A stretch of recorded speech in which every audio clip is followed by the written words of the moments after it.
پاکستان ایک اسلامی ملک ہے۔ ہمارے کانسٹیٹیوشن کے پریمبل میں لکھا ہوا ہے کہ sovereignty over the entire universe belongs to Almighty Allah alone. بہت بڑی غلط فہمی ہمارے یہاں لوگوں میں ہے، کبھی بھی کوئی آدمی عورت نہیں بنتا، کوئی عورت آدمی نہیں بنتی۔ جب آپ جینڈر آلٹریشن کی بات کرتے ہیں تو یہ حرام اور ناجائز ہے۔ اللہ تعالیٰ نے جو ہمیں دین عطا فرمایا ہے وہ اسلام ہے، ہم مسلمان ہیں، ہم اپنے لیے determination of good and evil in the light of the revelation reveal from Almighty God کرتے ہیں۔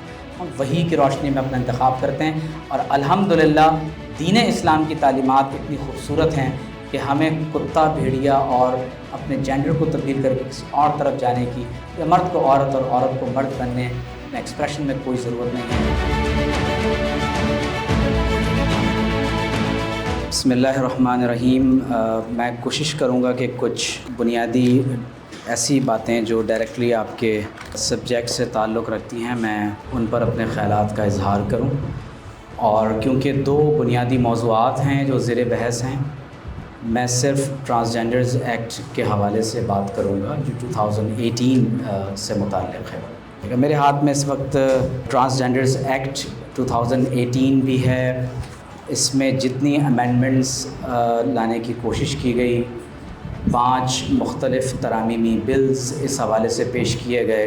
اسلامی نظریاتی کونسل نے اس حوالے سے کیا سفارشات پیش کی ہیں، اور پھر بالآخر فیڈرل شریعت کورٹ نے اس کو کس طرح سے کنکلوڈ کیا ہے، تو یہ تمام تر بنیادی جو چیزیں ہیں وہ ہمارے پیش نظر رہنی چاہیے۔ میں پہلے آپ کو ایک بنیادی بات یہ بتاؤں کہ ٹرانسجینڈرزم پر جب آپ بات کرتے ہیں تو یہ ایک ایسا عنوان ہے جس میں مختلف ڈسپلنس انگیجڈ ہیں۔ مثلاً اس میں ہمارے ہاں انٹرنیشنز اور انٹرنیشنل جو لاز ہیں ان کی انگیجمنٹ بھی ہے۔ اس کا ہمارے ڈومیسٹک لاز سے بہت گہرا تعلق ہے۔ اسی طرح جب آپ اس کے سائیکولوجیکل پرسپیکٹیوز کی بات کرتے ہیں تو علم نفسیات سے اس کا بہت گہرا ربط ہے۔ اسی طرح سوشیولوجی ہو، جینڈر اسٹڈیز ہیں، اسلامک لیجسلیشن سائنسز ہیں، اسلامک جورسپروڈنس ہے، یا خاص طور پر جس طرح international covenant on civil and political rights کی بات کی جاتی ہے، یا universal declaration of human rights کا تذکرہ کیا جاتا ہے۔ تو یہ تمام تر بنیادی یعنی سبجیکٹس ہیں جو اس میں براہ راست انوالو ہیں۔ اب ہوتا یہ ہے کہ ہمارے ہاں چیزوں کو ان ڈیپتھ ہم نہیں دیکھتے، بہت سرسری طور پر چیزوں کو دیکھنے کی کوشش کی جاتی ہے۔ میں گفتگو کو یہاں سے شروع کرتا ہوں کہ جس طرح میرن نے بھی کہا کہ پاکستان ایک اسلامی ملک ہے۔ ہمارے کانسٹیٹیوشن میں لکھا ہوا ہے کہ Islam shall be the state religion of Pakistan, اور جب آپ ہمارے کانسٹیٹیوشن کے پریمبل کو پڑھتے ہیں تو پریمبل میں لکھا ہوا ہے کہ sovereignty over the entire universe belongs to Almighty Allah alone, اور ہمارے کانسٹیٹیوشن کا آرٹیکل 31 یہ بتاتا ہے کہ ایک پاکستانی اسلامی ریاست کی یہ ذمہ داری ہے کہ وہ یہاں کے بسنے والے مسلم شہریوں کو، ظاہر ہے کہ جن کی اکثریت ہے، ان کے لیے اس طرح کے میجرز لینا شروع کریں کہ وہ دین کے مطابق اپنی زندگی کو گزار سکیں۔ اور آپ کو معلوم ہے کہ ابھی حال ہی میں ہائر ایجوکیشن کمیشن نے آرٹیکل 31 کے زیر اثر ہی پاکستان کی تمام یونیورسٹیز میں قرآن مجید کی تعلیم کو لازمی قرار دیتے ہوئے یہ کہا ہے کہ قرآن مجید کے ترجمے کو لوگوں کو سکھایا جائے۔ پھر ایک بنیادی بات یہ سمجھ لیجئے کہ جب ہم فیڈرل شریعت کورٹ یا اسلامی نظریاتی کونسل کی بات کرتے ہیں تو یہ دونوں کانسٹیٹیوشنل باڈیز ہیں، یعنی ایسا نہیں ہے کہ یہ کہیں کچھ مذہبی لوگوں کا ایک جتھا کہیں جمع ہو جاتا ہے اور وہ بیٹھ کر کوئی میٹنگ کر لیتے ہیں اور اپنی طرف سے کوئی بات پاس آن کر دیتے ہیں۔ ایسا نہیں ہے، کیونکہ پاکستان ایک اسلامی ملک ہے، لہٰذا یہاں پروونشل یا نیشنل لیول پر فیڈرل گورنمنٹ میں جو بھی لیجسلیشن ہوتی ہے یہ ضروری ہے کہ وہ قانون سازی ان accordance with the teachings of Quran and سنہ۔ اگر وہ قرآن و سنت سے مطابقت نہیں رکھے گی تو ایسے قانون کو قانون پاکستان کا بننے کا حق جو ہے وہ نہیں رہتا۔ اب اس کے لیے ہمارے ہاں دو بڑے قانونی ادارے ہیں. ایک اسلامی نظریاتی کونسل ہے کہ جہاں ہمارے ہاں مختلف پروونشل اور دیگر قانونی اداروں سے باقاعدہ وزارتوں سے وہاں بلز یا ایکٹس جو ہے وہ پیش کیے جاتے ہیں. وہ اس کا اسلامی تجزیہ کرتے ہیں، اس پر بہت ڈیٹیل ڈیبیٹ ہوتی ہے جس میں باقاعدہ مختلف ماہرین کو بلایا جاتا ہے. ٹرانسجنڈر ایکٹ کے حوالے سے میں آپ کو بتاؤں کہ 2017 سے پہلے بھی اور 2017 سے آنورڈ متعدد سیشنز میں ٹرانسجنڈرزم سے متعلق تقریباً تمام ہی بلز پر بحث ہو چکی ہے، جس میں تمام اسٹیک ہولڈرز کو بلوایا جاتا ہے. بہت ایکیڈیمک ڈسکشنز ہوئی ہیں اور اس کے بعد جا کر انہوں نے اپنی سفارشات کو پیش کیا. فیڈرل شریعت کورٹ کا بنیادی فنکشن یہ ہے کہ اگر فرض کر لیں کہ پاکستان میں کہیں کوئی قانون کسی یعنی پروونشل یا نیشنل اسمبلی سے پاس ہو جاتا ہے، قانون بننے کے لیے تو ظاہر ہے کہ اس کو سینٹ میں جانا ضروری ہے اور پھر ظاہر ہے صدر پاکستان کے سگنیچرز ہوتے ہیں. اگر کوئی قانون پروونشل یا نیشنل اسمبلی میں ایکٹ بن جاتا ہے، پاس ہو جاتا ہے، تو آپ کے پاس یہ قانونی اختیار ہے کہ اگر آپ یہ سمجھتے ہیں کہ یہ ہمارے کانسٹیٹیوشن کے سبسٹینٹیو رائٹس کے خلاف ہے یا یہ ہماری ملک میں جو اقتدار اعلیٰ اور قرآن و سنت کے احکامات کو لکھا گیا ہے یہ اس کے برخلاف ہے، تو قانونی طور پر یہ شہریوں کا اختیار ہے کہ وہ فیڈرل شریعت کورٹ میں اسے چیلنج کر سکتے ہیں. فیڈرل شریعت کورٹ جب ایک فیصلہ سنا دیتی ہے تو وہ ایک آئینی قانونی ادارہ ہے، اور جو لوگ ظاہر ہے کہ فیڈرل شریعت کورٹ کے فیصلے سے متفق نہیں ہوتے تو وہ اس کے حوالے سے سپریم کورٹ کے اپیلیٹ شریعت بینچ میں اپیل دائر کرتے ہیں. اس پر ایک ڈیبیٹ کا سلسلہ جاری رہتا ہے اور بالآخر پھر وہ کسی حتمی نتیجے پر پہنچتے ہیں. اور آپ جانتے ہیں کہ ہمارے ہاں ربا کے حوالے سے اسی عنوان پر کوئی تقریباً 20 سال کے بعد ایک ججمنٹ فیڈرل شریعت کورٹ کی طرف سے آیا، اس کو دوبارہ سپریم کورٹ میں چیلنج کر دیا گیا. اور یہ ویسے بڑے افسوس کی بات ہے کہ ایک ایسا ملک جو اسلام کے نام پر بنا ہو تو وہاں ربا اور سود کی حرمت سے متعلق اللہ کے حکم کو نعوذ باللہ من ذالک جو ہے وہ چیلنج کرنے کی کوشش کی جائے. اب چند بنیادی باتیں یہ بھی سمجھ لیجئے کہ حال ہی میں جب میں نے OIC میں پاکستان کی نمائندگی کی ہے تو انٹرنیشنل اسلامک فقہ اکیڈمی میں ٹرانسجنڈرزم کے پرابلم کو ڈسکس کیا گیا. اور آپ کو معلوم ہے کہ اس وقت تقریباً تمام ہی یونیورسٹیز میں ویمنز اسٹڈیز ہوں یا جینڈر اسٹڈیز ہوں، یہ ایک سبجیکٹ کے طور پر اس وقت اس کو دیکھا جاتا ہے، ایک پورا ایک ڈسپلن ہے.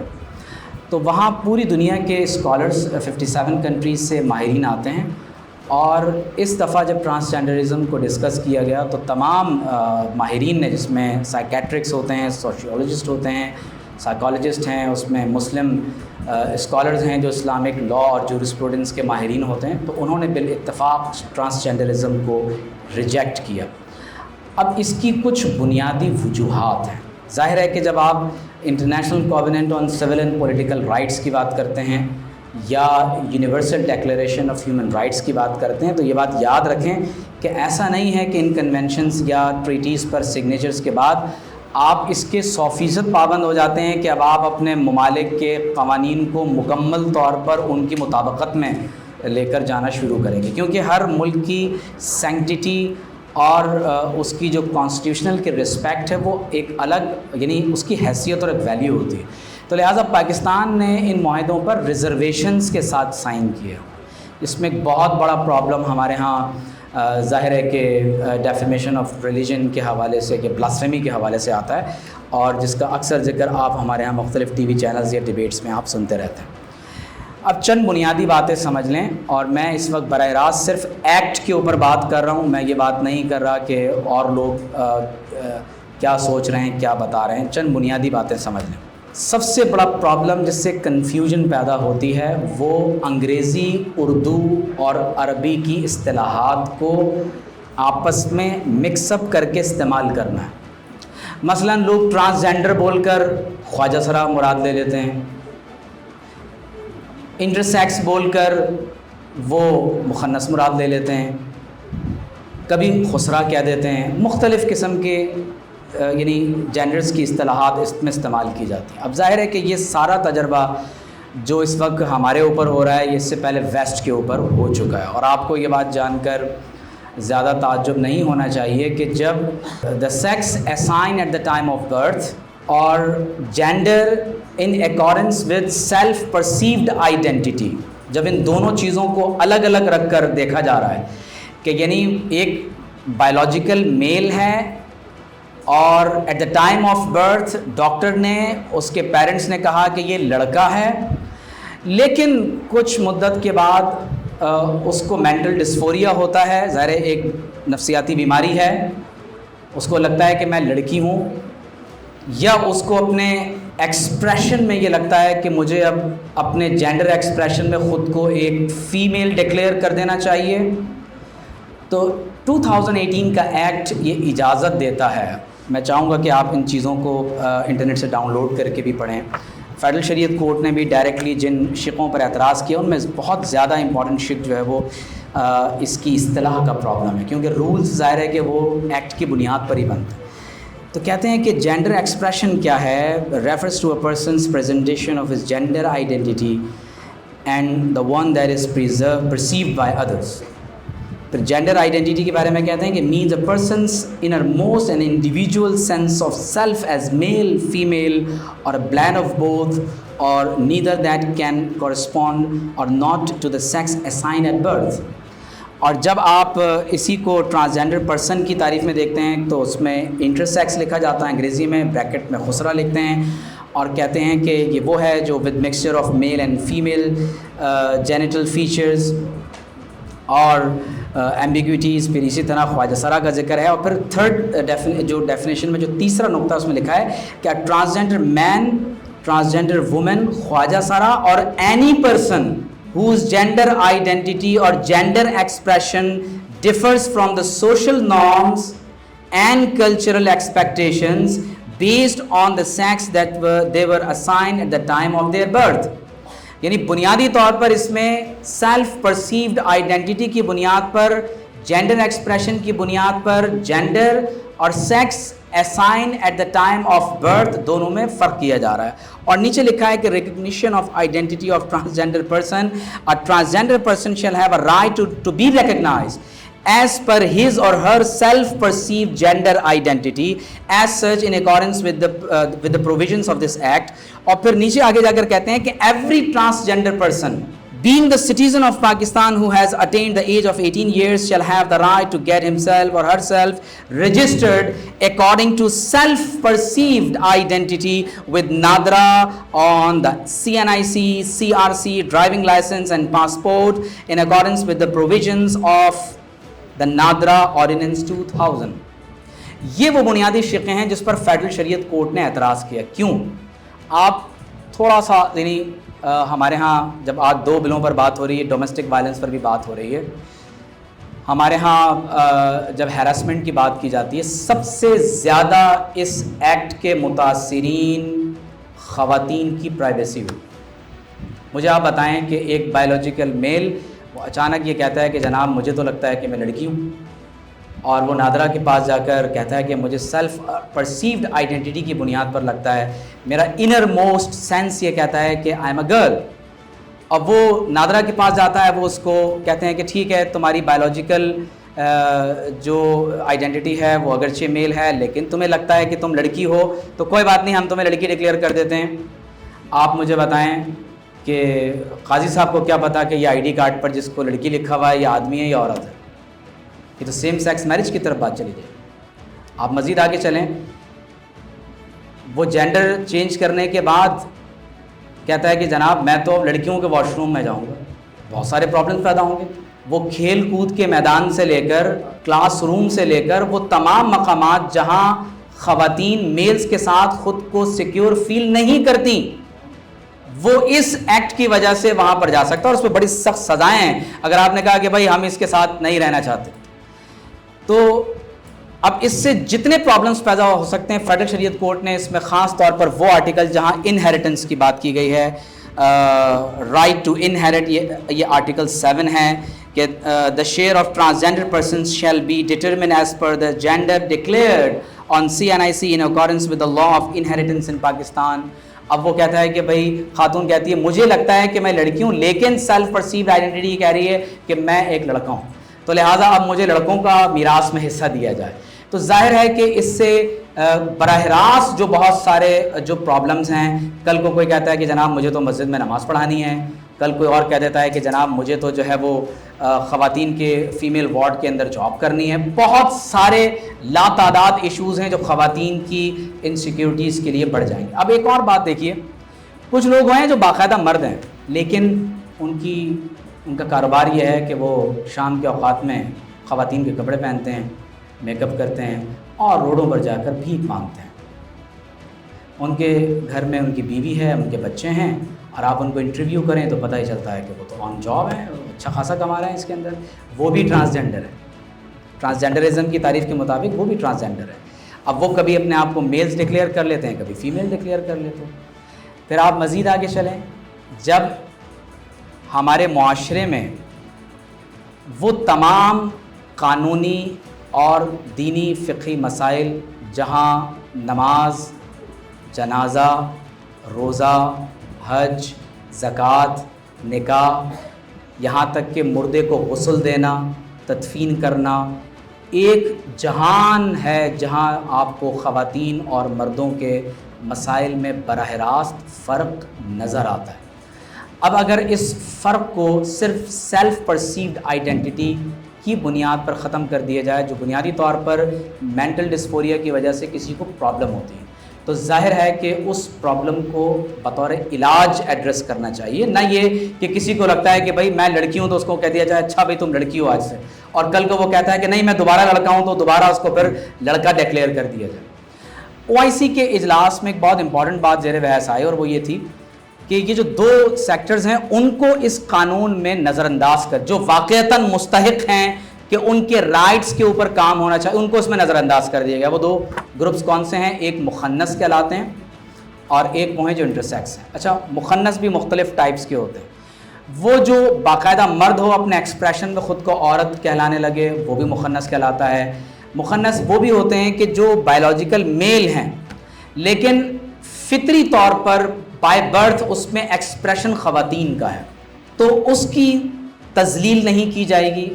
اس کو ایز اے ہیومن بینگ وہ تمام رائٹس حاصل ہوں گے جیسے دیگر انسانوں کو حاصل ہوتے ہیں. اس کا مذاق اڑانا، اس کے القابات برے رکھ دینا، اس کی شرعاً کوئی اجازت نہیں ہے. اس پر تعزیری سزائیں مقرر کی جا سکتی ہیں. پیرنٹس ایسے بچوں کو گھر سے باہر نکال دیتے ہیں، ذلیل کرتے ہیں، ان کے خلاف سزائیں مقرر ہو سکتی ہیں. اسی طرح سے ان افراد کے لیے خصوصی طور پر جابز اناؤنس کی جا سکتی ہیں، ان کے لیے سیٹس ہو سکتی ہیں، ان کو اسپیشل پرسن کے طور پر ٹریٹ کیا جا سکتا ہے. لیکن اگر وہ یہ کہتا ہے کہ وہ مرد ہے، وہ کہتا ہے مجھے لگتا ہے کہ میرا ایکسپریشن لڑکیوں والا ہے، تو ظاہر ہے کہ اس سے ہماری خواتین بہت زیادہ انسیکیور ہو. دوسرا جو اس میں پورشن ہے وہ انٹرسیکس کا ہے، جن کو ہمارے یہاں عربی میں خنثی مشکل کہتے ہیں، جن میں ایمبیگوٹیز ہیں، پرابلمز ہیں، ایشوز ہیں. اب اس میں دو طرح کے ایشوز کھڑے ہوتے ہیں کہ ایک تو یہ ہے کہ کسی کا جو پروڈکٹیو سسٹم ہے وہ کیا ہے، اور بائیولوجیکلی جو اس کی جنس متعین بظاہر لگ رہا ہے کہ وہ کیا ہے. یہ دونوں ان کا تعلق میڈیکل سائنس کے ساتھ جڑا ہوا ہے. ان ایکٹس میں سب سے بڑا فلا یہ ہے کہ ان میں میڈیکل بورڈ کو نظر انداز کر دیا گیا ہے.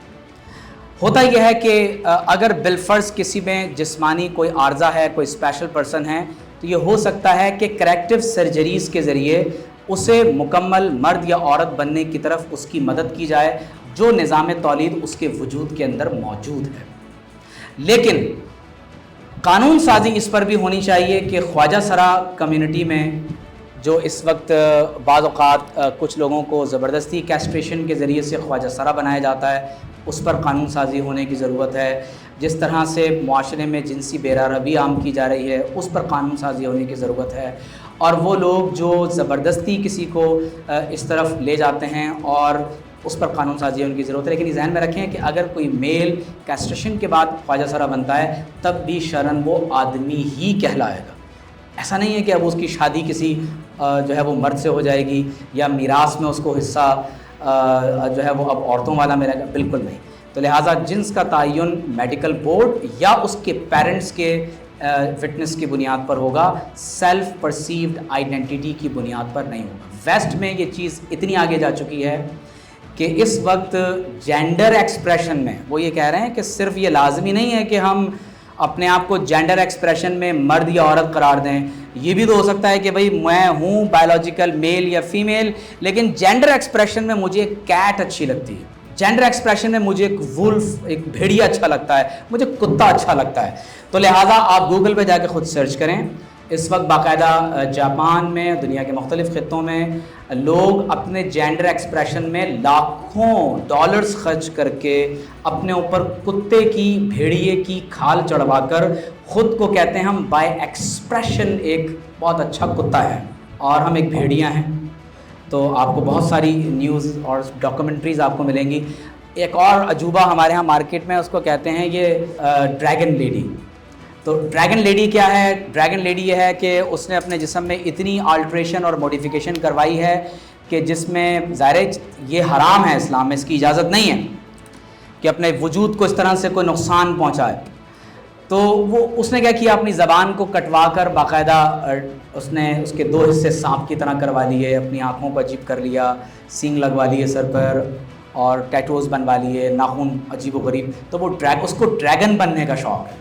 تو ظاہر بچپن میں کارٹون وارٹون دیکھے ہوں گے، تو اب وہ اس کا ایکسپریشن ڈریگنز والا ہے، کسی کا ایکسپریشن کتوں والا ہے، کسی کا ایکسپریشن بلی والا ہے، اور کسی کا ایکسپریشن وولف والا ہے، بھیڑیے والا ہے. تو مجھے آپ بتائیں کہ کیا ہم کتا، بلی، بھیڑیا مطلب گریجولی انسانیت کو چھوڑ کر ہم اس طرف جانے والے ہیں؟ مجھے امریکہ سے ایک دوست نے بھیجا کہ وہاں تو اس طرف بھی قانون سازی ہونے جا رہی ہے کہ 13 ایئرز میں ایک بچے کو اسکول میں یہ حق دیا جانے والا ہے کہ تم اپنے جینڈر آلٹریشن میں اختیار رکھتے ہو، اور اس کو ہارمونل ڈرگس کے ذریعے یا 18 ایئرس کے بعد آپریشن کے ذریعے اختیار دیا جائے گا کہ وہ جس جینڈر ایکسپریشن کی طرف جانا چاہے.